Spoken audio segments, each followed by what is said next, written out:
Bismillahirrahmanirrahim. Good morning students. I welcome you all to lecture number 27 of the course of EDC. In today's lecture we are going to study the complete analysis of the BJT differential amplifiers. Let's begin with example number 1.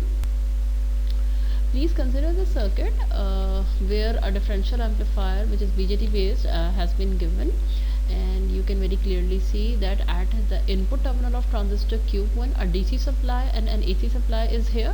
नज़र आ रहा है कि AC supply DC supply VBE DC voltage है और AC supply plus VID by 2 है. अच्छा, यहाँ पे नज़र आ रहा है द बेस ऑफ Q2 एक DC सप्लाई और अपोजिट वोल्टेज है इसका. If you can recall from previous lecture, मैंने इसी सर्किट को आपको स्टडी करवाया है जिसमें मैंने ये कहा था कि मैंने इस टर्मिनल के और इस टर्मिनल को एक्सटेंड करके मैं यहाँ ले आई थी और इन दोनों के दरमियान मैंने लिखा था VID. वो सर्किट चाहे गिवन हो या ये सर्किट गिवन हो कि जिसमें अलग अलग लिखा हुआ हो कि VBE और VID by 2 अवेलेबल अप्लाइड है, VBE minus VID by 2 applied है, चाहे वो सर्किट बना हुआ हो या इस तरह से बना हुआ आए, they are actually similar circuits, दोनों सेम ही हैं. ठीक है, पिछले सर्किट में मैंने बता दिया था, नीचे लिख कर दिखा दिया था कि जो DC टोटल सप्लाई है वो DC supply plus VID by 2 के बराबर है और Q2 के बेस के ऊपर जो है वो DC supply minus VID by 2 के बराबर है. प्रीवियस के अंदर ये किया था. सर्किट ये भी वही है, इसकी कंप्लीट एनालिसिस अब हम करने जाएंगे. लेकिन चाहे इस तरीके से लिखा हुआ हो या फिर लिखा हुआ हो, यानी यूं करके सप्लाई बनी हुई और कहा जाए कि भाई हमने DC सप्लाई को सर्किट में नहीं दिखाया हुआ, सिर्फ AC सप्लाई को दिखाया for simplicity, they both will be representing same circuit. उसकी भी आपको यही एनालिसिस करके दिखानी होगी. अगर इस तरह से आ जाता है कि यहाँ और यहाँ अलग अलग सप्लाई नहीं लिखी बल्कि इन दोनों को ज्वाइन करके इन दोनों टर्मिनल्स के बीच में VID लिखा है, उस सर्किट की भी यही एनालिसिस करनी होगी. अच्छा, तो चूंकि it is very evident from this circuit कि the DC supplies at the basis of both Q1 and Q2 are same, that is why we can expect that during the DC analysis the current I1 and I2 will be same. ठीक है, definitely वो same होंगे and they will be dividing equally. I mean the current I will be dividing equally between I1 and I2, IE1 and IE2. यहाँ half half में divide current नज़र आ रहा है. IC1 IC2 alpha IE से alpha I by 2 हो जाएंगे.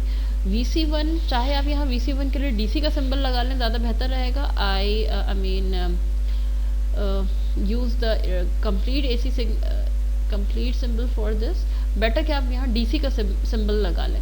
ठीक है, DC एनालिसिस चल रही है.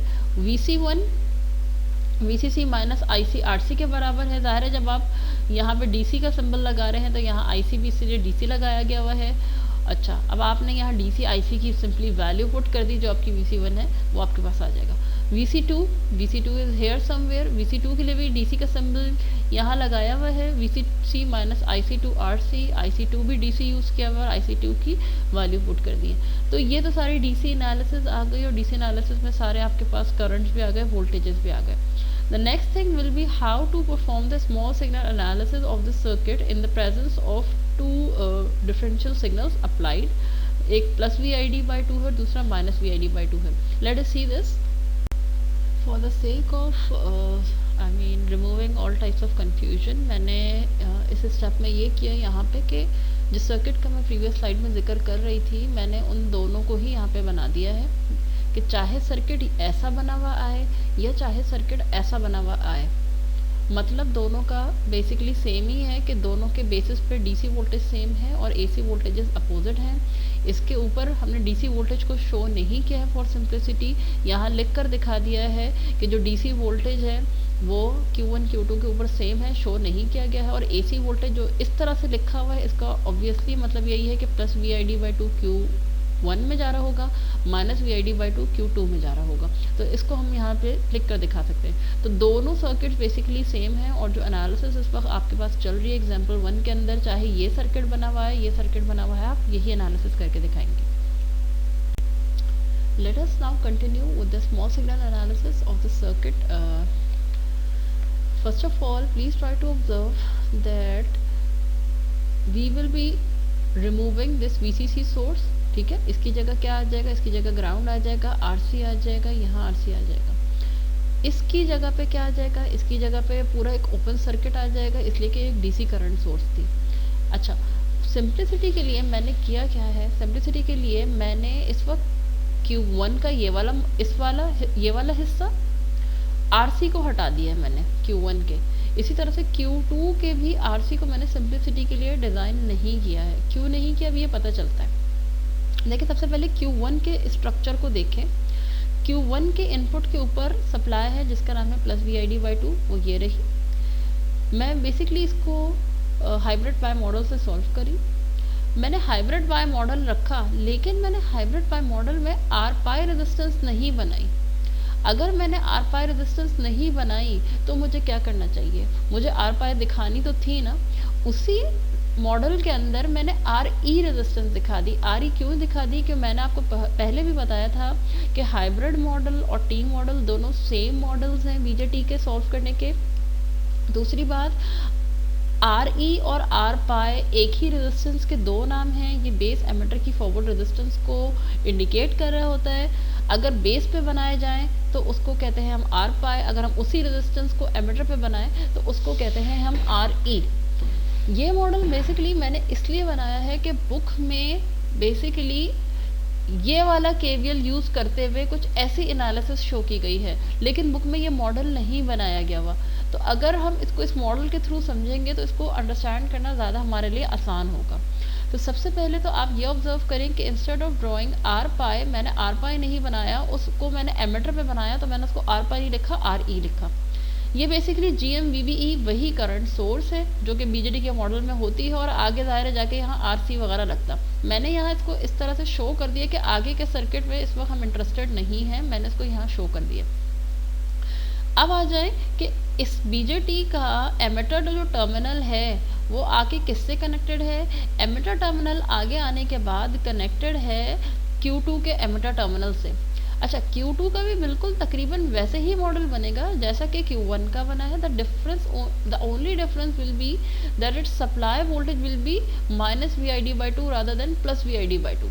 तो मैंने क्या किया है, देखिए Q2 का मॉडल भी बना हुआ है। अब मैंने Q2 का मॉडल इस साइड से बनाना शुरू किया ना, क्योंकि ज़ाहिर है इसका बेस इस साइड पे बन रहा है। मैंने सप्लाई लगाई -VID/2 की।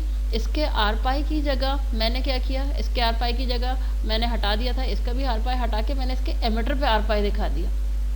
मैंने बेसिकली इसको मिरर स्टाइल में बनाया। आपको नज़र आ रहा होगा कि Q1 का तो सर्किट यहाँ से स्टार्ट हो रहा है, लेकिन Q2 का सर्किट इस साइड से स्टार्ट हो रहा है। ठीक है, आगे जाके इसकी भी एमिटर की रेजिस्टेंस आ गई। ये आर ई कहाँ से आई है, आर पाई नहीं बनाई गई, इसलिए आर ई बना दी गई है। इसका भी यकीनन यहाँ पे GMVBE करंट सोर्स होगी और आगे का सर्किट होगा। प्लीज़ नोट कि ये डॉटेड और ये डॉटेड आपस में जॉइंड नहीं है, क्योंकि बड़ा क्लियर नज़र आ रहा है कि इसके ड्रेन पे अपनी रेजिस्टेंस है, आगे जाके VCC होगा। ये भी नज़र आ रहा है इसके ड्रेन पे अपनी रेजिस्टेंस है RC, आगे जाके ग्राउंड होगा। मैं चूँकि इसके आगे वाले पार्ट में एक्चुअली इस वक्त इंटरेस्टेड ही नहीं थी, मैंने इसको नहीं बनाया। अदरवाइज़ आप इसको एक्सपेंड करके इतनी एक्सपेंडेड सी बना सकते हैं और आगे RC या दोनों का अपना अपना दिखाना चाहते हैं, डजंट मैटर, कोई फ़र्क नहीं पड़ेगा। मैं चूँकि इस पार्ट में इंटरेस्टेड नहीं थी, आई हैवंट ड्रॉन दैट। अब आते हैं कि हमें करना क्या। सबसे पहले I will be applying a KVL over this part, emitter से लेके बेस तक। इस बेसिकली यहाँ ये दोनों के बेस टू बेस मैं एक KVL की एक्सप्रेशन लिखना चाह रही हूँ, जो कि चलेगी बेसिकली यहाँ से यहाँ।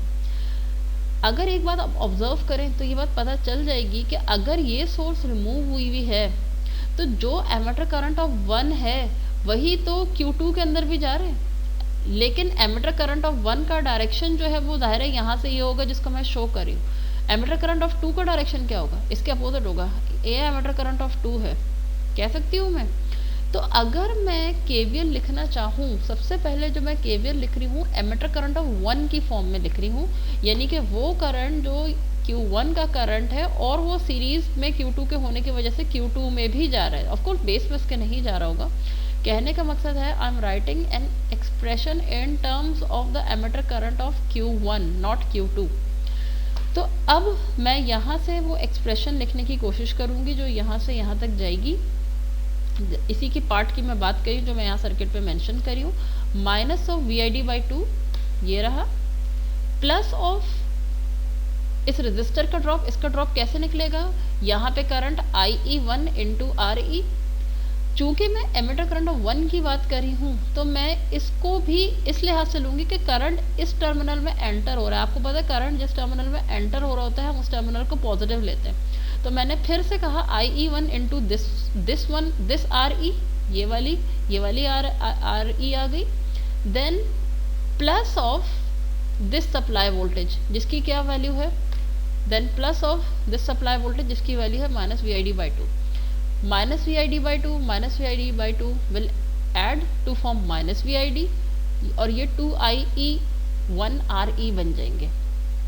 ठीक है, इससे जो यहाँ सबस्क्रिप्ट में जो है वो सब में IE1 लिखा हुआ है आपके पास। VID को दूसरे साइड पे ले जाइए, मैं इसमें से IE को सेपरेट कर लेती हूँ। IE1 को तो मेरे पास पता चल गया, IE1 कितना आ रहा है, twice of VID divide by 2RE। IE2 क्या होगा, IE2 के लिए मुझे KVL लगाना पड़ेगा इस साइड से, यहाँ से लगाऊं, यहाँ से लगाऊं, यहाँ से और फिर यहाँ पहुँचूं। लेकिन जो करंट्स लूँगी मैं उस वक्त क्या लूँगी, IE2 यहाँ पे भी लूँगी, यहाँ पे भी लूँगी। सॉल्व करके देख लीजिएगा, यही आंसर आएगा कि IE2 ये आ रहा है। मैंने इसको डायरेक्टली कैसे लिख दिया, मैंने कहा कि IE2 एक्चुअली में अपोजिट होगा डायरेक्शन में IE1 के। ठीक है, तो मैंने ये दोबारा से यहाँ पे KVL लगाने के बजाय मैंने एक स्टेटमेंट लिखी कि मैंने कहा मुझे पता है IE2 will be opposite in direction to IE1। तो IE2 क्या हो गया, माइनस ऑफ जो भी IE1 आया था मेरे पास वो ये हो गया। Now once we have IE1 available and IE2 available, I can find IC1 alpha times IE1 हो गया। तो यही चीज़ आ गई आपके पास अल्फा के साथ, alpha VID over 2RE। IC2 आपके पास कितना हो गया, वो IE2 से आ जाएगा, IC2 alpha times IE2, alpha आ गया और ये माइनस वाली इक्वेशन आ गई आपके पास ये।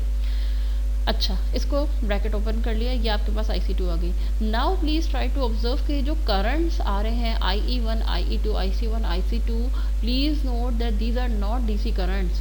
ये आप स्मॉल सिग्नल एनालिसिस से कैलकुलेट कर रहे हैं, निकाल रहे हैं। ये सारा IE1 AC कितना IE1 आ रहा है, AC IE2 कितना आ रहा है, या AC IC1 कितना आ रहा है, AC IC2, ये जो सारे आपने एक्सप्रेशन निकाले हैं these are all AC parameters, small signal parameters आपके पास आ रहे हैं। ठीक है, now with these IC1 and IC2 we will be finding the collector voltages VC1 and VC2।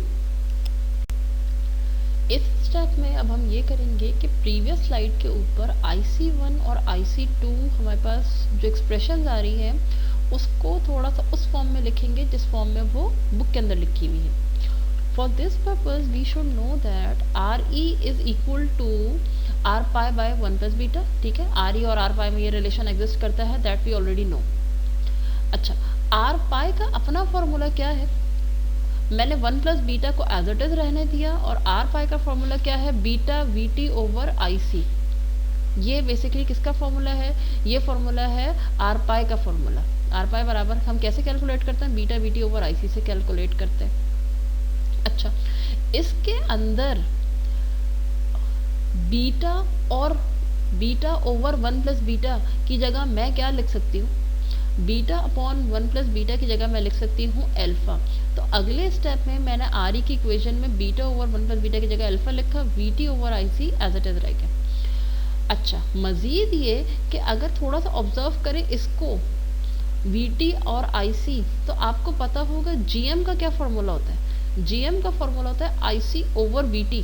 ये क्या लिखा हुआ है, VT ओवर IC, तो यानी कि अपॉन में GM बन रहा है। ठीक है ना, GM is equal to IC over VT के बराबर होता है GM। तो डिनोमिनेटर में क्या आ गया, GM आ गया, अल्फा ओवर GM। अब मुझे ये पता चला कि RE का दूसरा फॉर्मूला हो सकता है अल्फा ओवर GM, या मैं इसको रीअरेंज करके लिख सकती हूँ कि GM बराबर है अल्फा ओवर RE के। अभी प्रीवियस पेज के ऊपर हमारे पास IC1 की बेसिकली ये इक्वेशन आई है अल्फा VID ओवर 2RE। इसके अंदर बेसिकली जो IC1 है इसके अंदर मैं अल्फा ओवर RE की जगह बेसिकली GM लिखना चाहूँगी। ठीक है, IC1 की जो इक्वेशन प्रीवियस पेज पे आई है उसमें अल्फा ओवर RE जहाँ लिखा हुआ नजर आएगा, I will be replacing it with GM। तो अल्फा ओवर RE की जगह मैंने क्या लिख दिया है, GM, बाकी VID/2 एज इट इज यहाँ लिखा हुआ है। सिमिलरली IC2 की एक्सप्रेशन वही चीज़ आई थी जो माइनस में मेरे पास आई थी, इसमें भी जो अल्फा ओवर आर ई है इसकी जगह GM लिख दूंगी, तो ये IC2 मेरे पास माइनस ऑफ GM VID/2 आ जाएगा।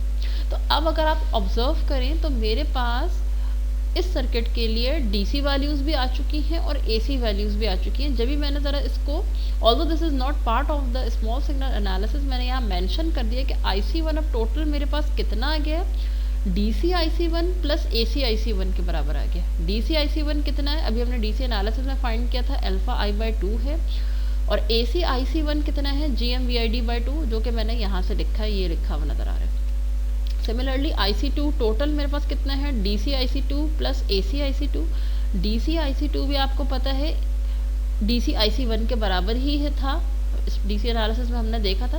AC IC2 अलबत्ता डिफरेंस है, वो कितना है, माइनस ऑफ GM VID/2 है, वो मैंने यहाँ लिख दिया। तो अब मेरे पास IC की जो है वो बेसिकली टोटल एक्सप्रेशन अवेलेबल है कि इस जो सर्किट गिवन था उसमें DC और AC क्या क्या फैक्टर्स IC के प्रोड्यूस हो रहे हैं। With these total IC1 and IC2 I can find out total VC1 and total VC2।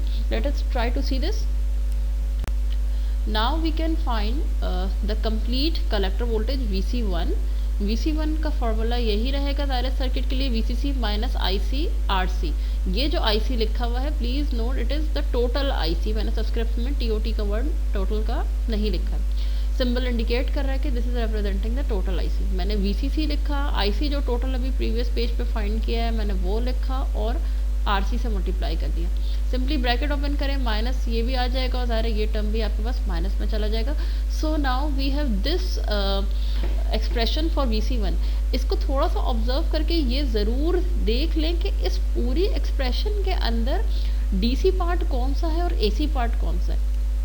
अगर आप थोड़ा सा ऑब्जर्व करें तो बड़ा क्लियर नज़र आ जाएगा कि फर्स्ट टू टर्म्स के अंदर जो कुछ भी नज़र आ रहा है ये सब कुछ DC है, there is no AC part. लेकिन ये जो आखिरी वाली टर्म है along with the sign, along with the sign, इस नेगेटिव साइन के साथ आखिरी वाली जो टर्म है ये जो है अलोंग विद इट्स साइन, ये AC कलेक्टर वोल्टेज को रिप्रेजेंट करी है, VC के AC पार्ट को रिप्रेजेंट करिए, और ये जो है वो बेसिकली रिप्रेजेंट कर रहा है VC का DC पार्ट। ठीक है। सिमिलरली VC2 क्या हो जाएगा, VCC माइनस IC2 RC। आपने जो IC2 अभी प्रीवियस पेज पे फाइंड किया है टोटल IC2, वो आपने टोटल IC2 यहाँ प्लेस करा, RC से मल्टीप्लाई किया, you can expand the open the bracket, आपके पास ये एंड एक्सप्रेशन आ गई।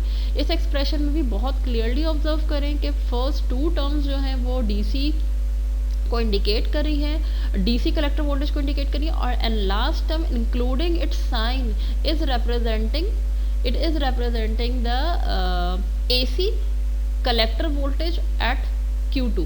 ठीक है, Q2 का AC कलेक्टर वोल्टेज इंडिकेट कर रहा है। अच्छा, इस सर्किट से हम सिंगल एंडेड गेन भी निकाल सकते हैं और डबल एंडेड गेन भी निकाल सकते हैं। सिंगल एंडेड गेन का क्या मतलब है, सिंगल एंडेड गेन का मतलब ये है कि सिर्फ मैं किसी एक का आउटपुट ले लूँ, यानी VC1 का AC वाला पार्ट ले लूँ और डिवाइड कर लूँ इनपुट सिग्नल की वैल्यू से, तो वो बेसिकली सिंगल एंडेड गेन बन जाएगा। दोबारा से देख लें इस सर्किट को, सबसे पहले तो हम डिफरेंशियल गेन क्यों कह रहे हैं, डिफरेंशियल गेन हम इसलिए कह रहे हैं कि इस सर्किट के अंदर आप जो इनपुट अप्लाई कर रहे थे वो डिफरेंशियल नेचर का था।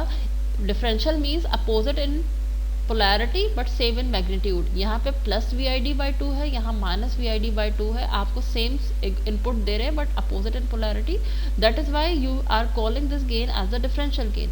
सिंगल एंडेड मैंने क्यों कहा कि चाहे VC1 ले लूँ या चाहे VC2 ले लूँ, इन दोनों में से किसी एक का भी AC वाला पार्ट उठा लूँ। मैंने for the time being VC1 ले लिया, और VC1 का AC पार्ट ये है minus GM VID/RC/2। Minus GM/RC, मैंने VID नहीं लिखा, VID को क्रॉस करके मैं यहाँ डिनोमिनेटर में ले गई, 2 एज इट इज आ गया। तो इस एक्सप्रेशन में से ये VC1 AC VC1 को इंडिकेट कर रहा है, ये भी स्मॉल लेटर में है, ये भी स्मॉल लेटर में है। तो AC VC1 डिवाइडेड बाय ये जो भी इसकी वैल्यू थी, इसको क्रॉस करके नीचे ले गई हूँ, तो जो भी गेन मुझे मिल रहा है ये सिंगल एंडेड डिफरेंशियल गेन कहला रहा है। अगले स्टेप में मैं इसी सर्किट का डबल एंडेड गेन कब फाइंड करूंगी? डबल एंडेड गेन फाइंड करने का मतलब यह है कि दोनों के डिफरेंस वोल्टेजेस का डिफरेंस निकालिए, आउटपुट वोल्टेजेस का, and then divided by the input signal VID। वो कैसे कर रहे हैं कि VC1 का AC पार्ट क्या है? प्लीज नोट कि VC1 का AC पार्ट है ये माइनस GM VID RC/2, ये लिखा हुआ है माइनस GM VID RC/2। बिल्कुल इसी तरह से VC2 का AC पार्ट क्या है? ये प्लस में है, लेकिन ये माइनस जो ये लगा हुआ है ये इस फॉर्मूला का लगा हुआ है माइनस, और प्लस में ये वाली चीज़ बेसिकली मैंने लिख दी है GM VID RC/2। ये जो माइनस है ये किसका है? ये इन दोनों को जो सब्ट्रैक्ट कर रहे हैं ये माइनस उसका है। चूंकि ये दोनों टर्म अल्टीमेटली अब माइनस माइनस हो रही हैं, ऐड हो जाएंगी, तो आपके पास ये बच जाएगा माइनस GM VID RC। इस VID को मैं क्रॉस मल्टीप्लाई करके इसके डिनोमिनेटर में ले जाऊं, प्लीज़ नोट कि ये VC1 VC2 ये VC ये दोनों ये सारे टोटल AC को इंडिकेट कर रहे हैं, टोटल को इंडिकेट नहीं कर रहे। ये भी सिर्फ AC है, ये भी AC है, AC ऑल AC टर्म्स, ठीक है। डिनोमिनेटर में चला गया। ये आपके पास जो कुछ भी बचा है ये डिफरेंशियल गेन तो है, डिफरेंशियल इसलिए कि इनपुट डिफरेंशियल था, लेकिन ये डबल एंडेड गेन है। डबल एंडेड मीन्स के आउटपुट्स का डिफरेंस लेने के बाद फिर इससे गेन फाइंड किए, ठीक है। In the next step we will be finding the common mode gain for the differential amplifier. Before we calculate the common mode gain for any circuit, let us complete the analysis of this circuit by calculating its differential input resistance. This is the same circuit that we have been studying. वही circuit है, वही KVL जो भी आपने सबसे start में circuit पे लगाया था वही मैंने यहाँ पे कॉपी पेस्ट किया है, plus VID/2 plus IERE plus IERE plus of minus VID/2। I have copied the same KVL। करना क्या चाह रहे हैं? करना ये चाह रहे हैं कि देखें आम BJT होता है उसके लिए आप Rin फाइंड करते हैं। यहाँ पर एक BJT इनपुट पर नहीं है बल्कि दोनों BJTs ही इनपुट टर्मिनल के तौर पे सर्व कर रहे हैं, तो इनकी जो रेजिस्टेंस निकलेगी वो निकलेगी RID, और उस RID का फॉर्मूला क्या होगा? RID का जनरल फॉर्मूला होगा VID over the base current, differential input voltage divided by the base current, इसका जनरल फॉर्मूला होगा, ठीक है। तो अब करना क्या चाह रही हूँ, दोबारा से देखें कि बेस की मुझे Rin फाइंड करनी है। Rin किसी एक BJT के लिए फाइंड होती है, चूंकि दो BJTs इनपुट पर इन्वॉल्व है और दोनों पे इनपुट दिया जा रहा है, तो we will not be finding Rin, in fact we will be finding differential input resistance RID हम फाइंड करेंगे। जनरल फॉर्मूला RID का क्या होगा? VID ओवर IB होगा। मुझे किसी तरह से ये रेशो बनाना है। इस रेशो को बनाने के लिए मैंने किया यही कि वही KVL जब भी मैंने थोड़ी देर पहले यूज़ किया था, मैंने उस KVL को रीराइट किया, सॉल्व किया, माइनस ऑफ माइनस, ये दोनों माइनस की टर्म्स है, माइनस VID बन गई, एक IERE एक और IEI, ट्वाइस ऑफ IERE बन गए, VID को दूसरे साइड पे ले गए, ये एक्सप्रेशन आपके पास आ गई। अगले स्टेप में मैं IE की जगह लिख रही हूँ 1 plus beta IB, 2RE as it is रहा, IE की जगह मैंने लिख दिया 1 प्लस बीटा IB, VID भी एज इट इज रहा। अब इसमें से VID ओवर IB का रेशियो निकालना बहुत आसान है, सिंपली मैंने IB को क्रॉस मल्टीप्लाई किया, इसके डिनोमिनेटर में चला गया। यहाँ जो चीज़ बच रही थी वो बच रही थी 2 into RE into 1 plus beta. Please remember कि RE बराबर होता है R pi upon 1 plus beta के। अगर मैं RE पाई की वैल्यू देखूं तो R पाई किसके बराबर है? RE इंटू 1 प्लस बीटा बराबर है R पाई के। तो यहाँ भी RE इंटू 1 प्लस बीटा लिखा हुआ है, मैंने RE इंटू 1 प्लस बीटा की जगह R पाई लिख दिया। तो अब मुझे पता चला कि differential input resistance VID over IB किसके बराबर आ रही है? ट्वाइस ऑफ R पाई के बराबर आ रही है। अब ये क्वेश्चन कोई ना पूछे कि इस सर्किट में तो R पाई था ही नहीं, तो R पाई आ कहाँ से गया? प्लीज रिमेंबर कि इस सर्किट में बिल्कुल R पाई मौजूद था। For the sake of simplicity and for the sake of easy solution मैंने इसको R पाई के बजाय RE की फॉर्म में एमीटर पे बनाया, और एंड में मैंने सॉल्व करने के बाद उसको दोबारा से R पाई की फॉर्म में कन्वर्ट कर दिया। तो पता ये चल रहा है कि इनपुट, और ये अंडरस्टूड भी था कि अगर एक BJT की Rin R पाई आती है आमतौर पे, तो यकीनन 2 BGT की Rn जो है वो ट्वाइस ऑफ R पाई आनी चाहिए थी, जो कि हमारे पास यही वैल्यू आ रही है. So this is actually the differential input resistance of the circuit. Now we will see another example. Please note I will not be solving the small signal part of this circuit because procedure exactly same है जब भी आपने last circuit का किया है. अलबत्ता मैंने answers जो है ना सबके यहाँ पे लिख दिए. First of all please note कि देखिए ये सर्किट अब इस फॉर्म में गिवन है. चेंज क्या है सर्किट में? इस सर्किट में चेंज ये है कि इस सर्किट में एमीटर पे एक रेजिस्टेंस लगी हुई नजर आ रही है. जब इस सर्किट में एमीटर पे रेजिस्टेंस लगी हुई नजर आएगी तो यकीनन एनालिसिस में थोड़ा बहुत चेंज आ जाएगा. डीसी पार्ट को जरा सा ऑब्जर्व कर लें कि दोनों के ऊपर VBE1 जो कि complete signal at the base of Q1, complete signal at the base of Q2, ये दोनों के बेसिस पे डीसी सिग्नल सेम है. AC signal similar to the previous case opposite हैं यानी डिफरेंशियल हैं. और इसको for the sake of simplicity ऐसे लिखा गया है. एक ही बात है, डीसी को है शो नहीं किया. चूंकि डीसी सिग्नल दोनों के सेम है, बहुत ही क्लियर नज़र आ रहा है कि भाई IE1 IE2 हाफ हाफ में डिवाइड हो गए. IC1 IC2 उसी अल्फा आई के बराबर हो गया. मैं इस एनालिसिस में इतना डिटेल में नहीं जा रही हूँ. VC1 VCC minus IC1 RC के बराबर आया. ये DC IC आपका है, DC VC1 है आपका अल्फा I/2. बिल्कुल सेम DC एनालिसिस में इस सर्किट के और एग्जाम्पल 1 के सर्किट में कोई चेंज नहीं है. यानी एग्जाम्पल 2 ये सर्किट और example 1 DC analysis exactly same. ये तो क्लियर नज़र आ रहा है. The change will be in the small signal analysis जो अब हम देखते हैं. ओके, अब मैंने ये किया है कि अगले स्टेप में मैंने इस सर्किट का स्मॉल सिग्नल मॉडल बना दिया है. मैंने ठीक है बिल्कुल प्रीवियस सर्किट की तरह है. पिछले सर्किट में मैंने R पाई की जगह ये RE बनाया था. ये भी मैंने एज इट इज़ वैसे ही किया है. मैंने अब इस RE की जगह मैंने ये एमीटर पे जो रेजिस्टेंस आ रही है वो बना दिया. ये एमीटर पे जो रेजिस्टेंस है ये बता दी. अब आगे सारा प्रोसीजर आपने खुद से करना है. तो क्या KVL बनेगा इसका?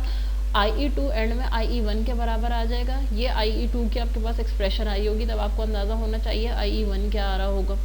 ठीक है, IC1 आपके पास बेसिकली अल्फा IE1 है, IC2 अल्फा IE2 ये आ रहा होगा. That you have to derive all by yourself. RID इस सर्किट की क्या आ रही होगी? RID निकालने के लिए मैं बता दूं वही KVL जो आपने बनाया होगा उसी KVL में थोड़ा सा चेंज करना होगा. IE की जगह 1 प्लस बीटा IB रख देंगे, ये आपके पास RID आ जाएगा.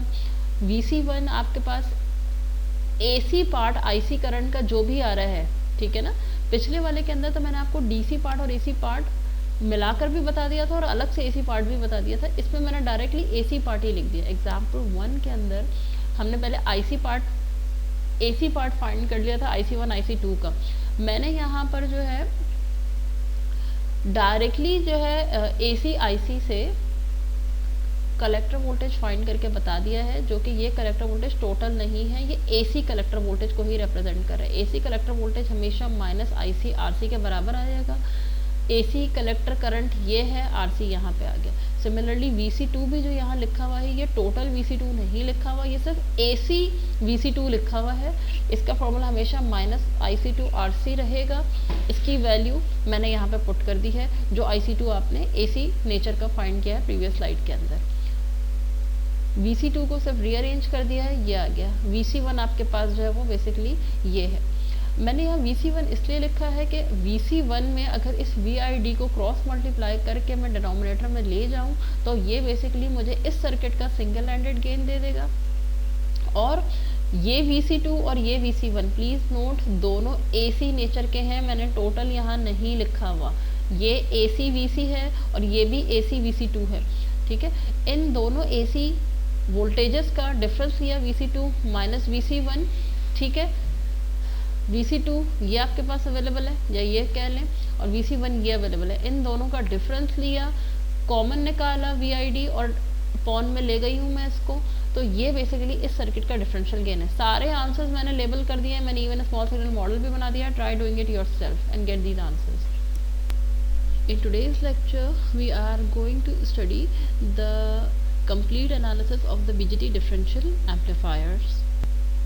Let's begin with example number 1. Please note I will not be solving the small signal part of this circuit because procedure exactly same है जब भी आपने last circuit का किया है. अलबत्ता मैंने answers जो है ना सबके यहाँ पे लिख दिए. First of all please note कि देखिए ये सर्किट अब इस फॉर्म में गिवन है. चेंज क्या है सर्किट में? इस सर्किट में चेंज ये है कि इस सर्किट में एमिटर पे एक रेजिस्टेंस लगी हुई नजर आ रही है। जब इस सर्किट में एमिटर पे रेजिस्टेंस लगी हुई नजर आएगी तो यकीनन एनालिसिस में थोड़ा बहुत चेंज आ जाएगा। डीसी पार्ट को जरा सा ऑब्जर्व कर लें कि दोनों के ऊपर VBE1 जो कि complete signal at the base of Q1, complete signal at the base of Q2, ये दोनों के बेसिस पे DC सिग्नल सेम है, AC signal similar to the previous case opposite हैं यानी डिफरेंशियल हैं, और इसको for the sake of simplicity ऐसे लिखा गया है, एक ही बात है, DC को है शो नहीं किया। चूंकि DC सिग्नल दोनों के सेम है, बहुत ही क्लियर नज़र आ रहा है कि भाई IE1 IE2 हाफ हाफ में डिवाइड हो गए, IC1 IC2 उसी अल्फा I के बराबर हो गया। मैं इस एनालिसिस में इतना डिटेल में नहीं जा रही हूँ। VC1 VCC minus IC1 RC के बराबर आया, ये DC IC आपका है, DC VC1 है आपका अल्फा I/2, बिल्कुल सेम DC एनालिसिस में इस सर्किट के और एग्जाम्पल 1 के सर्किट में कोई चेंज नहीं है, यानी एग्जाम्पल 2 ये सर्किट और example 1 DC analysis exactly same, ये तो क्लियर नज़र आ रहा है। The change will be in the small signal analysis जो अब हम देखते हैं। Please note I will not be solving the small signal part of this circuit because procedure exactly same है जो भी आपने लास्ट सर्किट का किया है, अलबत्ता मैंने आंसर्स जो है ना सबके यहाँ पे लिख दिए। First of all please note कि देखें ये सर्किट अब इस फॉर्म में गिवन है। चेंज क्या है सर्किट में? इस सर्किट में चेंज ये है कि इस सर्किट में एमिटर पे एक रेजिस्टेंस लगी हुई नजर आ रही है। जब इस सर्किट में एमिटर पे रेजिस्टेंस लगी हुई नजर आएगी तो यकीनन एनालिसिस में थोड़ा बहुत चेंज आ जाएगा। डीसी पार्ट को जरा सा ऑब्जर्व कर लें कि दोनों के ऊपर VBE1 जो कि complete signal at the base of Q1, complete signal at the base of Q2, ये दोनों के बेसिस पे DC सिग्नल सेम है, AC signal similar to the previous case opposite हैं यानी डिफरेंशियल हैं, और इसको for the sake of simplicity ऐसे लिखा गया है, एक ही बात है, DC को है शो नहीं किया। चूंकि DC सिग्नल दोनों के सेम है, बहुत ही क्लियर नज़र आ रहा है कि भाई IE1 IE2 हाफ हाफ में डिवाइड हो गए, IC1 IC2 उसी अल्फा I के बराबर हो गया। मैं इस एनालिसिस में इतना डिटेल में नहीं जा रही हूँ। VC1 VCC minus IC1 RC के बराबर आया, ये DC IC आपका है, DC VC1 है आपका अल्फा I/2, बिल्कुल सेम DC एनालिसिस में इस सर्किट के और एग्जाम्पल 1 के सर्किट में कोई चेंज नहीं है, यानी एग्जाम्पल 2 ये सर्किट और example 1 DC analysis exactly same, ये तो क्लियर नज़र आ रहा है। The change will be in the small signal analysis